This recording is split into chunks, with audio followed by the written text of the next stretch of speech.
Please be advised.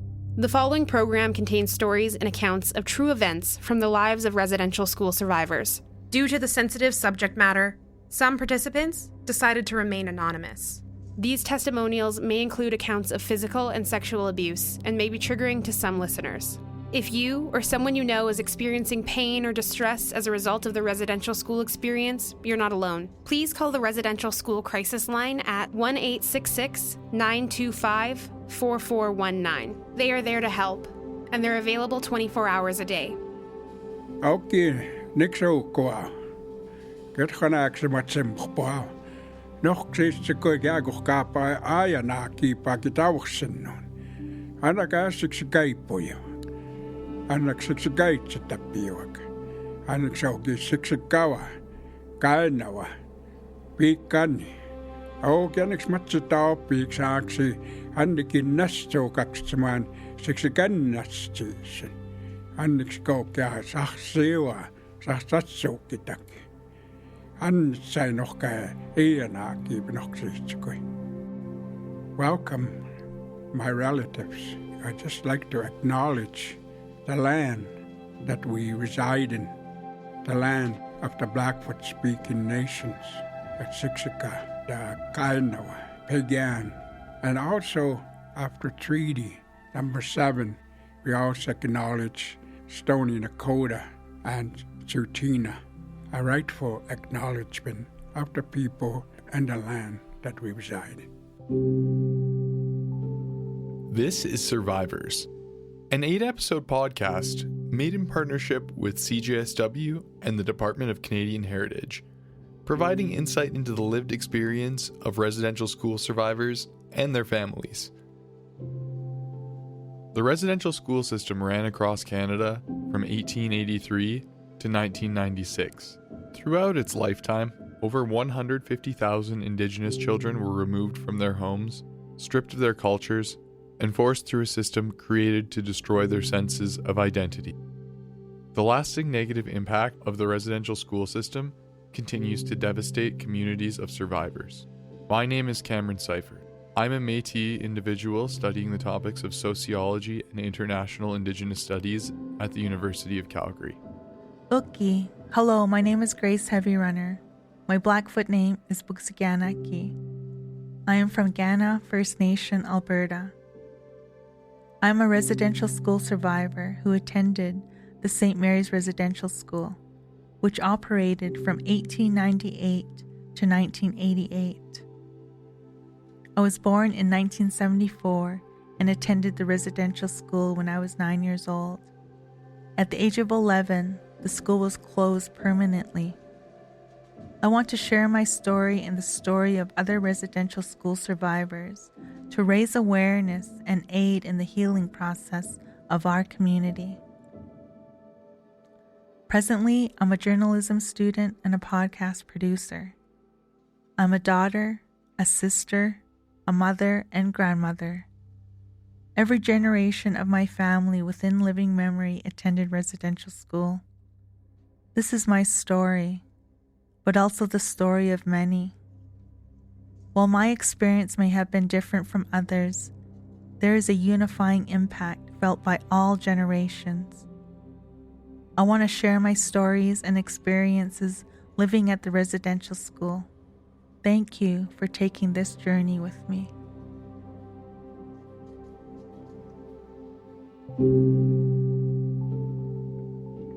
The changing colors of the leaves indicates the end of summer.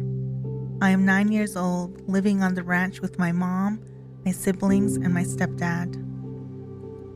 I loved riding horses and enjoyed exploring the land of the Blood Reserve this summer. But now it's time to go back to school. The look on my mother's face is stoic and serious. Although my mother rarely displays emotion or affection towards my siblings and I, today feels different. There's a heaviness hanging in the air. Mom comes into our room after supper. She says it's time to leave. I looked up at her and this overwhelming feeling of worry washes over me. Where are we going? I ask. What's going on? We get into the truck and drive into the darkness of the unlit back roads. No one says a word.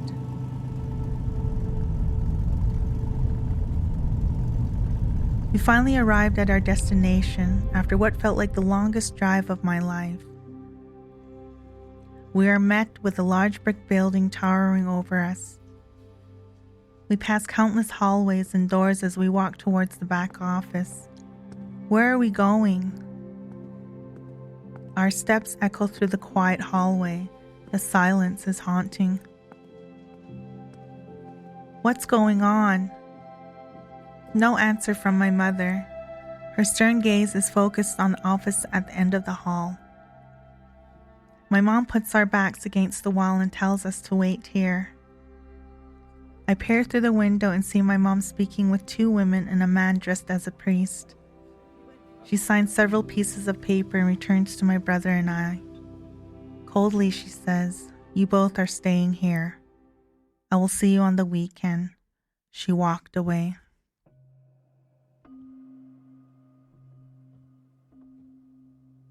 Residential schools were mandatory boarding schools for Indigenous children between the ages of 7 and 16 years old. Parents' options were giving up their children or facing jail time. At its peak, there were 80 residential schools in Canada, and it's estimated that over 150,000 children were forced into attendance throughout its life. The school's purpose was assimilation. Their operations included the demonization of Indigenous culture, knowledge, and identity. Okay, nisl nunc it's notia ki nuktu kana tukoi amo nisis donec nakuchi oisi amo residential school. My government name is Rebecca Many Gray Horses. I'm from the Blood Tribe, otherwise known as Gana Nation. I felt so disconnected from my home life, and what comes to mind is that period of my life where, there was a lot of fear, feeling oppressed, and it just was not a good part of my life. And then, emotionally, I have those feelings of loneliness and abandoned and being misplaced and trying to swim through all this, all these new experiences that were not always so good. It was a dark period of my life. Yeah. The schools were underfunded and filled with unqualified staff. Teaching and administration jobs were often given to religious zealots who were relentless in their methods. It wasn't unusual for children to face extreme punishments, whippings, beatings, or forced isolation for trivial things, like speaking their own language or asking for more food at mealtimes. In the extremes, there were reports of people being pushed downstairs or out windows, or in the case of at least one school, shocked into unconsciousness on a homemade electric chair. On top of physical pain, schools were a haven of sexual abuse. The majority of the time, school staff would face little to no true punishment, even if the abuse was made public. When the crimes were dealt with, it was more likely they would be transferred to another school.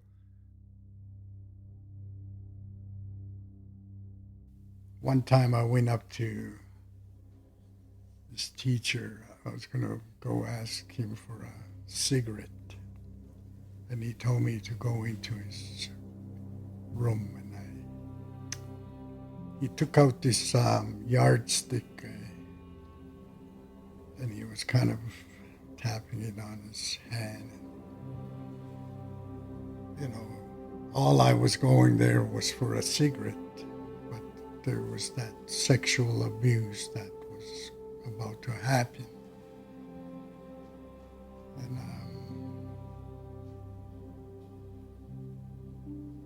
And it was pretty horrifying. I got out of there, and it was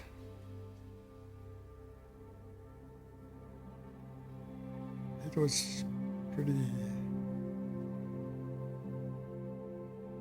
devastating experience at a young age.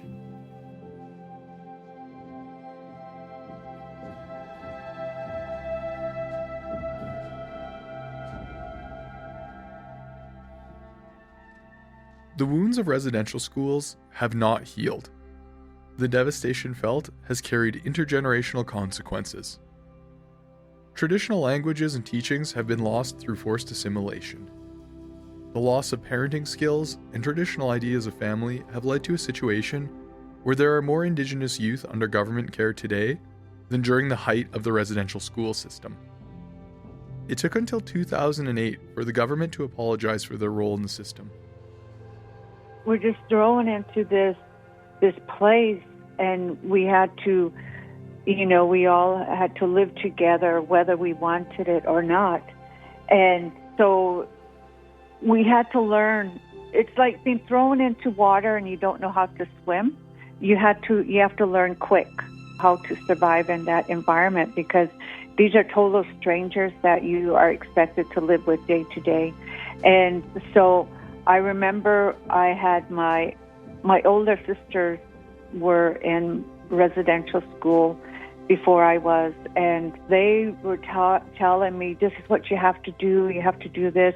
You have to eat your peas. You have to eat your beans, And so they were trying to teach me as they went along how to survive there. So it's just like you just get these survival instincts, and you just do what you have to do to survive in those elements. And there's a lot of bullying that went there, and you had to learn to fight, or you had to learn how to protect yourself, and you had to learn who your allies were going to be. And so it was very dysfunctional, because you're just thrown in there and you're expected to live with these people. So it was really jolting, and you just had to survive. The effects of the residential school system started trickling through generational lines.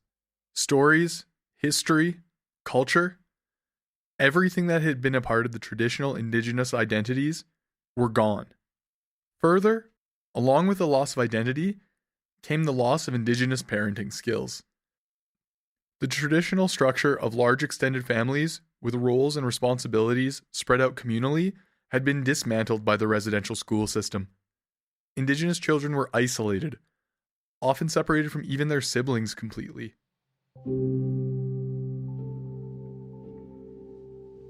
Tears run down my face as the two women approach us. They explained that we would be split up for the night. Boys and girls resided in different quarters. They must have seen the tears in our eyes, because they assured us that we would see each other again at breakfast. I begged them not to split us up. How can I protect him if they split us up? I could see the kindness in the supervisor's eyes as she bent down and assured me we would see each other tomorrow. In a word, he was gone. I am taken to the girls' quarters and shown my small locker where I can keep my stuff. I was given a toothbrush, toothpaste, a comb, and 3 sets of clothing. These are now all my possessions. The woman's name is Margaret, and she explains that she is a junior girls supervisor. She explained that I would need to wash my hair with white powder to ensure I had no lice. My mind is racing. Is this a bad dream? A nightmare? I wish my mom would come back, tell us that this was a horrible mistake. The woman brings me to an empty room with rows of single beds. My brother and I were the first to arrive, so I'll be sleeping in this empty room alone tonight. She let me pick my bed, said Our Father's prayer, then wished me a good night. How can I sleep? This was the longest night of my life. Will I wake from this nightmare? And then when we went into the residential school, they cut our hair, and then they put a whole coal oil or some kind of powder in our hair all over our body to make sure we didn't have bugs, and then lice in our hair.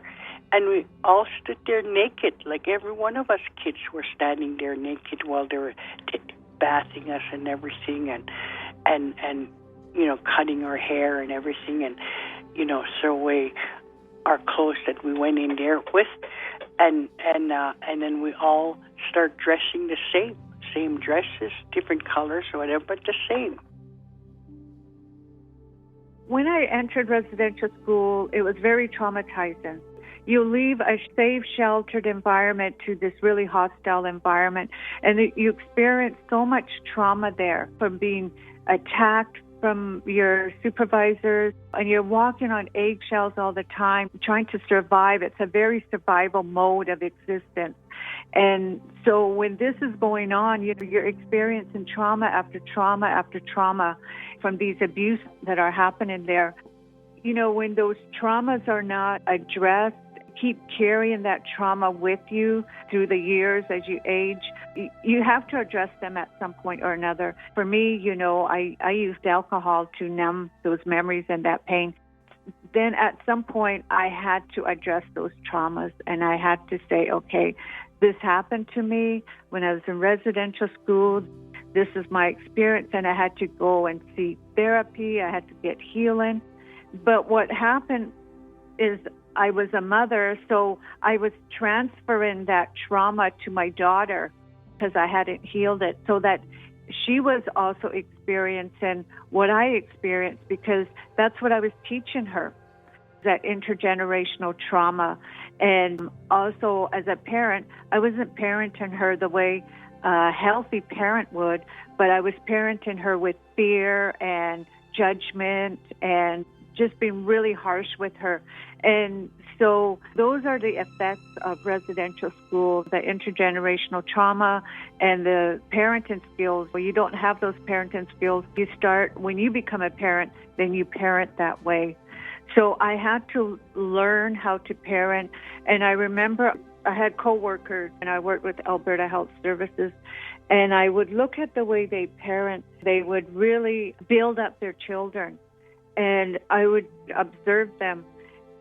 And then I had to take a parenting class because I wanted to do a better job. And so it was through those people that helped me to become a better parent. So those are all the intergenerational effects. But not today, we're still seeing that mental colonialism. Those are effects, that, people are still have that mentality, that I call it that residential school mentality, where we still believe we're inferior to Napi Guez. We still believe that the church is right over our religion, and we still want to act and behave like them and look like them. And, that's all part of that mental colonialism, and it's not right. We have to heal ourselves from that. And our standards, we don't use our own standards as nitsitapi. These are our teachings, these are our standards. Back in the old days, this is how they would groom you as a leader, and this is how they would groom you as a mother or as a aunt. We had standards back then, but we don't use those standards anymore because of that mental colonialism, where we are constantly using mainstream society standards for us today. So we really lost a lot, and with our spirituality, we really lost a lot. We still think in those Christianity is the right religion, and we fail to look at the basic fundamental spiritual values that our old people taught us of kindness, love, compassion, those basic principles, Blackfoot principles that old people knew, and how they wanted us to follow those principles. But we don't. We still go back to those mainstream Christian values that we try and live up to their standards. The last church-run schools transferred over to the government in Ontario during 1970. From this period onward, the nature of the schools changed from being primarily boarding schools to a combination of boarding schools, hostels, and day schools. The number of schools reduced until they were finally brought to a close in 1996. As more and more children were put through public and day schools, the government decided that less children required the total removal from their home. This seemed to be a combination of a slight increased appreciation for Indigenous lives and lifestyles, along with a growing population of Indigenous children whose families had faced generations of the residential school system. There was less influence in the home that the government didn't approve of. Okay, starting to call me Seacom. My name is Red Crane. That's my Blackfoot name. My name is Clarence Wolfleg. I'm from Siksika Nation, not too far from Calgary. As soon as my parents left, the priest came and says, "Come on, let's go, little boy." And his voice changed. Well, this nice person turned into somebody, and he grabbed my hand and he's taking me down the hall to the boys' side on the south side. And I said, "Chima." I said, what I'm saying is, where? And he kind of gave me a little tap in the back of my head. He says, "Don't ever speak that language." Oh, and I just nodded my head. And that's when I knew, why is this so-called holy person telling me I cannot speak my language?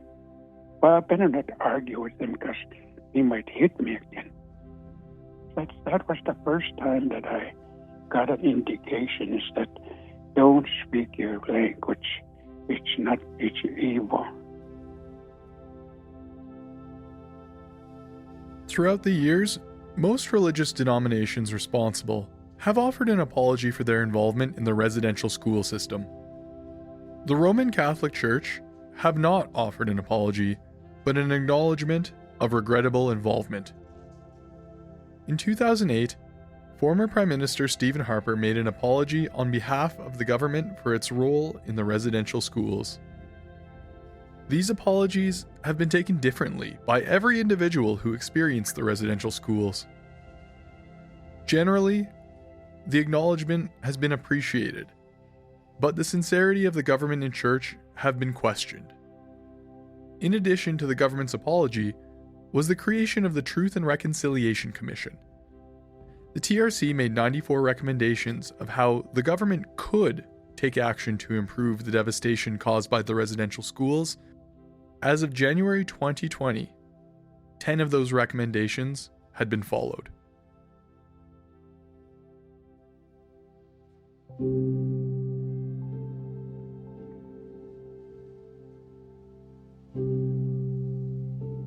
The next morning, the supervisor wakes me up at 6 a.m. The nightmare is still a reality when I realize I'm not waking up in my own bed.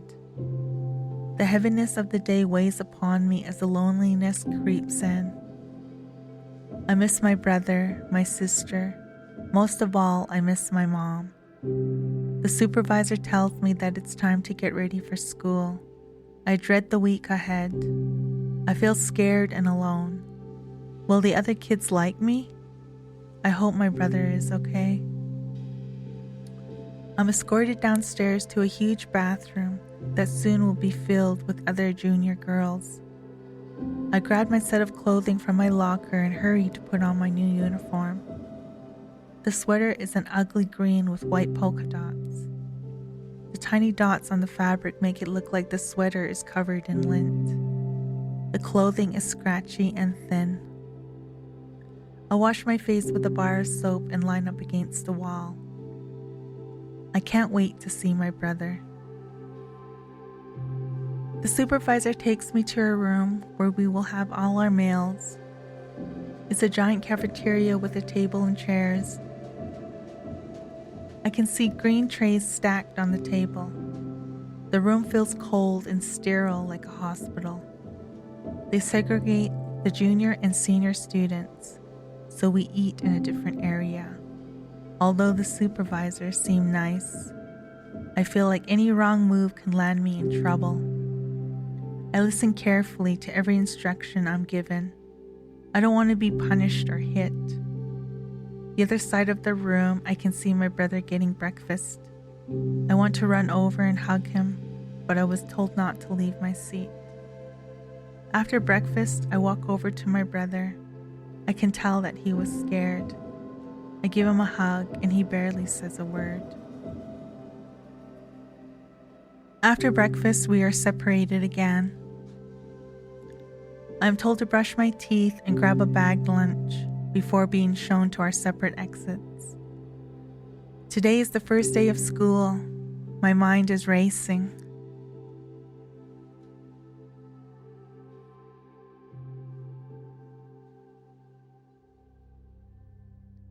The experience you hear in the stories from Grace and others may not come across as extreme or seem as horrific as the treatment outlined throughout history.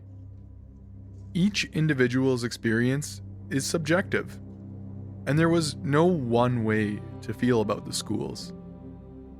There are former students who look back positively on their time in school. The reason for including these historical events are to display the experience of too many individuals who were at the very least supposed to be provided care and education, and instead received pain, misery, and trauma. When you follow the history of the schools closer to their final decades, the system as a whole faced improvements in treatment. We can look at the quality of teaching as an example. In 1948, only 60% of the teaching staff in the residential school system were qualified to teach. By the early 60s, as the government was approaching control of the schools from the churches, that number increased to closer to 90%. Despite the improvements in this area, there were still problems maintaining a fully qualified staff throughout the system. Similarly, while abuse still took place, the average experience became less violent and the availability of food generally improved. There are important factors to consider when we think of the residential school experience. First and foremost, punishment and abuse are not the scale of whether or not the residential schools were acceptable. The system itself, holding the purpose of forced cultural erasure and assimilation of the indigenous people of this country through a total institution, is the fundamental problem. This did not change throughout the existence of the schools, and the effects of the fallout are still felt.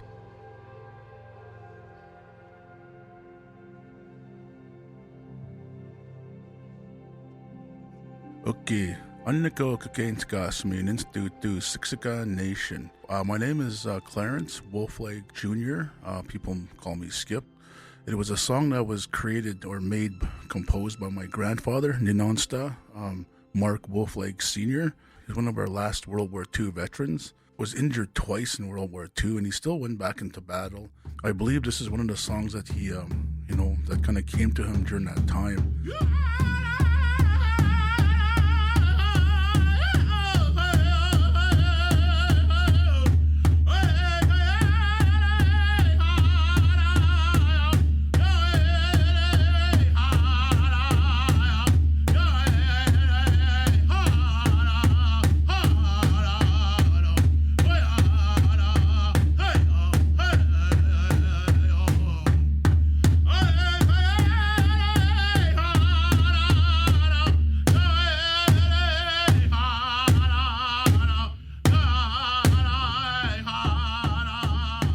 This podcast was produced by Grace Heavy Runner, Cam Seifert, Hannah Manyguns, and Jasmine Vicarious, with music by Matthew Cardinal and Skip Wolfleg.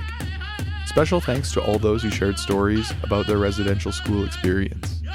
This podcast was made in partnership with CJSW and the Department of Canadian Heritage. If you or someone you know is experiencing pain or distress as a result of the residential school experience, you're not alone. Please call the Residential School Crisis Line at 1-866-925-4419. They are there to help, and they're available 24 hours a day.